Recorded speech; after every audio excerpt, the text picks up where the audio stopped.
বন্ধুসকল, আজি ভিডিঅ'টোৰ জৰিয়তে এটি ভাল খবৰ জনাবলৈ চেষ্টা কৰিম। ৰাজ্যবাসী তথা দেশবাসীলৈ আহিছে এটি ভাল খবৰ। প্ৰধানমন্ত্ৰী আৱাস যোজনাৰ অধীনত যিসকল প্ৰাৰ্থী এতিয়ালৈকে একোখনকৈ ঘৰ পাবলৈ সক্ষম হোৱা নাই, তেখেতসকলৰ বাবে অতিকে ভাল খবৰ। তো কোনে পাব এই ঘৰ, কি নথিপত্ৰৰ প্ৰয়োজন হ'ব, ক'ত গৈ আবেদন কৰিব লাগিব, যাৱতীয় কথাখিনি এইটো ভিডিঅ'ৰ জৰিয়তে জনাবলৈ চেষ্টা কৰিম। প্ৰথমৰ পৰা শেষলৈ ভিডিঅ'টো চাই যাব।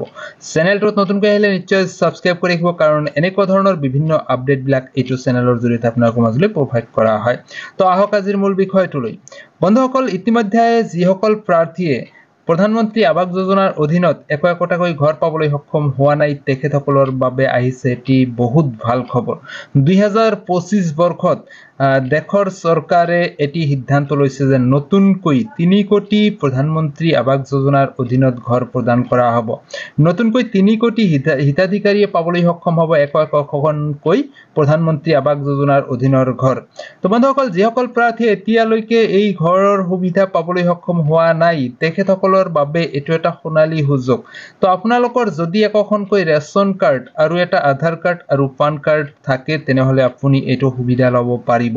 এই সুবিধাৰ বাবে আপুনি যাব লাগিব আপোনাৰ ওচৰৰ বা আপোনাৰ নিজৰ গাঁও পঞ্চায়তলৈ, আৰু এই গাঁও পঞ্চায়তত গৈ এখনিকৈ ফৰ্ম আপোনালোকে ভৰিব লাগিব।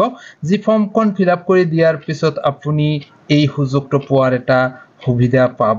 তো বন্ধুসকল, এইটো কিন্তু অনলাইন যোগে কোনো ধৰণৰ সুবিধা দিয়া নহ'ব। আপোনালোকে ডাইৰেক্ট গাঁও পঞ্চায়ত গৈ যোগাযোগ কৰিব। যদি আপোনাৰ এখনি ৰেচন কাৰ্ড, এখনি পান কাৰ্ড, এখনি আধাৰ কাৰ্ড আছে, তেনেহ'লে আৰু যদি বেংক একাউণ্টৰ লগত আধাৰ কাৰ্ড আপোনাৰ লিংকড হৈ আছে, তেনেহ'লে এই সুযোগ আপুনি ল'ব পাৰে। তো অতি সোনকালে আপোনালোকে আপোনালোকৰ গাঁৱৰ পঞ্চায়ত যিটো আছে, আপোনাৰ নিজা গাঁও পঞ্চায়তত গৈ আপুনি প্ৰতিনিধিৰ লগত যোগাযোগ কৰক, আৰু তাতে আপোনালোকে এখনি ফৰ্ম পাব। সেই ফৰ্মখন ফিল কৰি দিব লাগিব। এই ফৰ্মখন ফিল কৰি দিয়াৰ পিছত আপোনাৰ ৰেজিষ্ট্ৰেশ্যন হ'ব। তাৰ পিছতহে আপুনি এই সুবিধাটো পায় নে নাপায়, তাৰ পিছত আপোনাৰ সেই চিলেকশ্যন লিষ্টত আহি গ'লে আপুনি একোখনকৈ ঘৰ পোৱাৰ সুযোগ পাব। তো বন্ধুসকল, অতিকে ভাল খবৰ আপোনালোকৰ বাবে যিসকলে এই ঘৰৰ সুবিধা পোৱা নাই। আজিৰ ভিডিঅ'টোৰ জৰিয়তে আপোনালোকক এই খবৰটি জনোৱাৰ চেষ্টা কৰিলোঁ। ভাল পালে নিশ্চয় লাইক কৰিব, যিমান পাৰে বন্ধু বান্ধৱীলৈ শ্বেয়াৰ কৰিব।